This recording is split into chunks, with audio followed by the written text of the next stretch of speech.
wanda aka fi sani da hakan a Facebook, Dfresh Majo kuma a Instagram. A baya a Facebook fiye da ɗaya, amma a yanzu guda ɗaya. Gaskiya zuwa shekara na fara amfani da kafar sadarwa ta Facebook haka kamar 2010 zuwa shekara ta 2010. A gaskiya na fi jin daɗin amfani da kuma na fi yin amfani da kafar Facebook. Kamar yadda kika sani, kamar kowa, ni mai faɗa ne cewa ma'amulan mutane a social media mafi yawan lokuta tana bambanta da ma'amularsu ta cikin mutane. To ni ma kuma ba zan zama daban a cikin mutane wasu. Ni ma wani lokacin mu'amalata tana iya bambanta a social media, musamman kafin wannan lokacin. A Facebook ma akwai haka, kamar sauran kafafen sada zumunta. A Facebook ma akwai waɗanda suka shura sanannu, kamar waɗanda kika ce ake kira celebrities.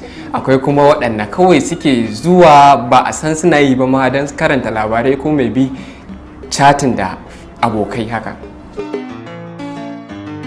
To gaskiya tsawon lokaci, kamar yadda na gaya miki, daɗewa ta a social media ya sa tun ina daga wancan matakin da ina yi ne don chatting da friends, ya dawo ina da mabiya da suke bibiya ta kuma suke sauraron abin da nake iya cewa koyaushe. So gaskiya ina da, zan ce bana cikin waɗanda kawai suke yi don chatting. Ni ba celebrity bane.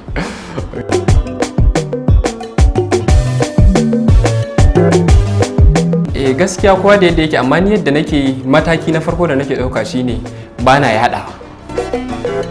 Wasu wurin ƙoƙarin nuna cewa wannan labarin ba na gaskiya bane, kuma sai su ƙara promoting labarin, su ƙara yaɗa shi.